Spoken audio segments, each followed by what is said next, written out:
News counter में बात करेंगे। टेलीग्राम को दिल्ली हाईकोर्ट से एक बड़ा झटका लगा है। दिल्ली हाईकोर्ट ने टेलीग्राम से बैन को हटाने से इनकार कर दिया है। नीट एग्जामिनेशन के तहत सरकार ने जो टेलीग्राम ऐप है उसके फंक्शन पर पूरी इंडिया में रोक लगा दिया था। केंद्र सरकार ने 16 जून को नीट परीक्षा को लेकर टेलीग्राम पर बैन लगाया था। सरकार के इस फैसले के खिलाफ टेलीग्राम ने दिल्ली हाईकोर्ट में अपील की और दरवाजा खटखटाया, जिसे कोर्ट ने खारिज कर दिया। दिल्ली हाईकोर्ट ने टेलीग्राम पर बैन लगाने के केंद्र सरकार के आदेश को पूरी तरह से सही ठहराया है। हाईकोर्ट ने यह कहा कि केंद्र सरकार ने बिना सोच विचार के यह आदेश जारी नहीं किया है। कोर्ट के इस फैसले के बाद 22 जून तक टेलीग्राम पर अस्थायी बैन जारी रहेगा।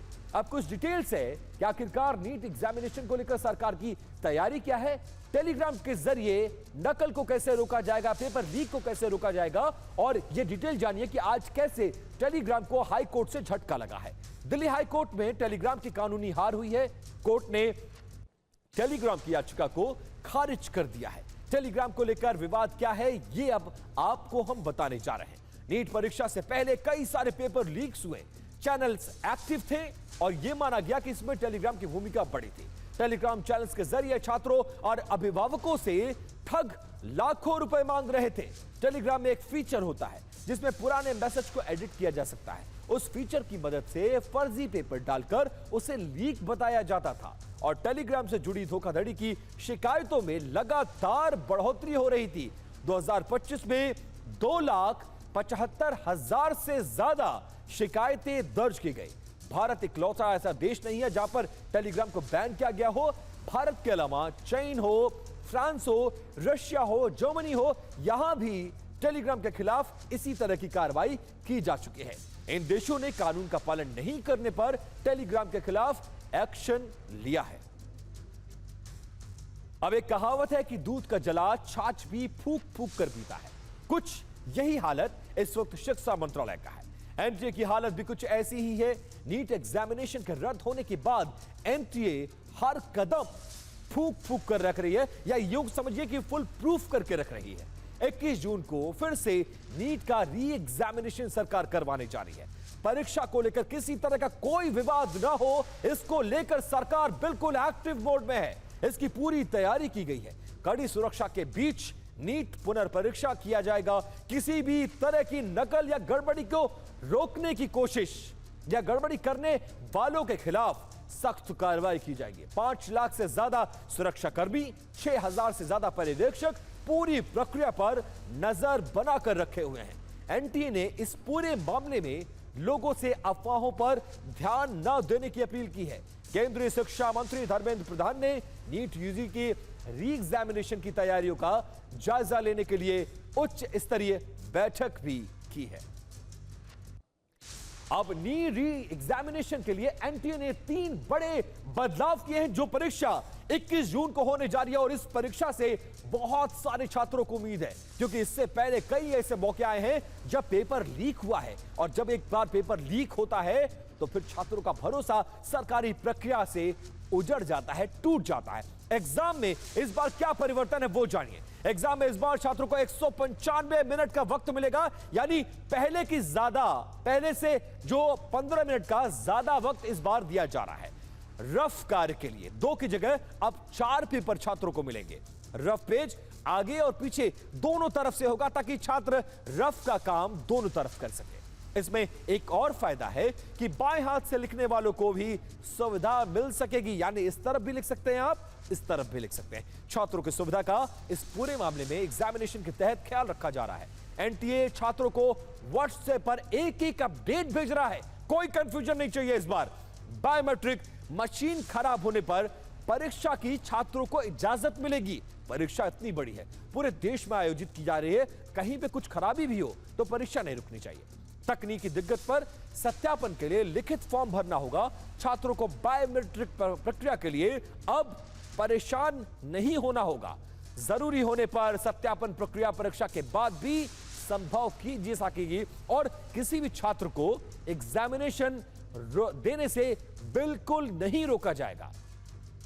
अब नेशनल मेडिकल कमीशन ने देश भर के मेडिकल कॉलेजेस के लिए इस बाबत एडवाइजरी भी जारी की है। कमीशन ने कॉलेज प्रशासन को 20 और 21 जून को मेडिकल के छात्रों को छुट्टी नहीं देने की सलाह दी है। कमीशन ने बयान जारी करके कहा है कि सिर्फ इमरजेंसी कंडीशन और सही कारण बताने पर ही छात्रों को छुट्टी मिल सकेगी। नेशनल मेडिकल कमीशन ने यह कदम नीट परीक्षा की निष्पक्षता और इसकी पारदर्शिता को बनाए रखने के मकसद से उठाया है।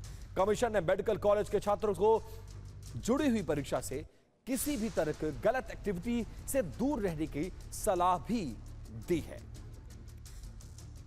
अब नीट एग्जामिनेशन के लिए छात्रों को क्या कुछ निर्देश दिए गए हैं वो इस वॉल पर लेकर आते हैं। कुछ ग्राफिक्स है, उसके जरिए आपको मैं समझाने की कोशिश भी करता हूं। देखिए, हल्के कपड़े छात्रों को पहनने की सलाह था कि जो उनका बॉडी चेक किया जाता है उसमें बहुत ज्यादा उनको भी दिक्कत ना हो और चेक करने वाले को ना हो और उनका समय बच सके। फुल स्लीव या ऊनी कपड़े आप पहन सकते हैं, लेकिन मौसम के अनुरूप। पारदर्शी पानी की बोतल यानी ट्रांसपेरेंट बोतल, शीशे की हो या प्लास्टिक की हो, आप ले जा सकते हैं। पारदर्शी प्लास्टिक पाउच में एडमिट कार्ड आपका होना चाहिए, यह मैंडेटरी है।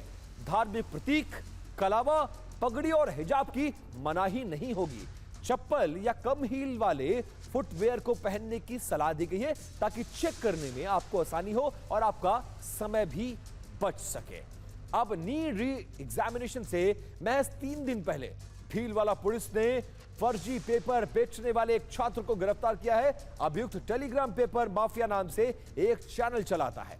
आरोप है कि 19 साल का आकाश चौधरी टेलीग्राम चैनल के माध्यम से अभ्यर्थियों को असली प्रश्न पत्र देने का झांसा देकर ठगी कर रहा था। अपनी असली पहचान छिपाने के लिए अमेरिका के प्रॉक्सी नेटवर्क का इस्तेमाल करता था। अभियुक्त ने टेलीग्राम चैनल का नाम जानबूझकर एक ऐसा रखा था कि लोगों का ध्यान उस पर ऑटोमेटिकली जाए। पेपर माफिया चैनल के जरिए 52 लोग उसके संपर्क में थे।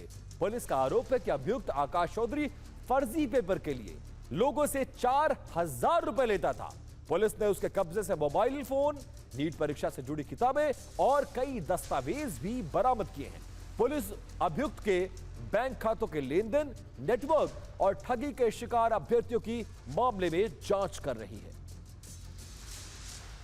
टेलीग्राम के माध्यम से लोगों को ऑनलाइन पेपर, फर्जी पेपर बेच रहा था री-नीट का।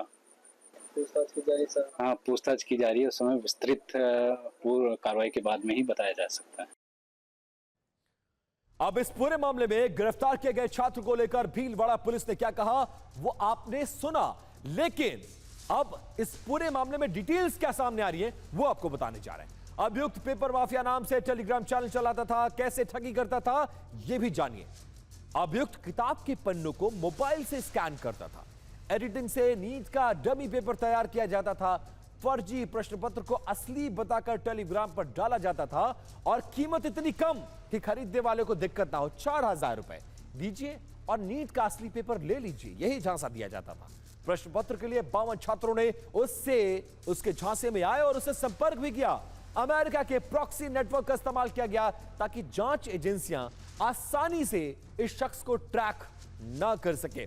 फिलहाल नीट एग्जामिनेशन के पहले, री एग्जामिनेशन के पहले सरकार ने कमर कस ली है और इस पूरे मामले में लगातार छापेमारी की जा रही है और एग्जामिनेशन को कैसे सुचारू रूप से कराया जाए उसके इंतजाम किए जा रहे हैं।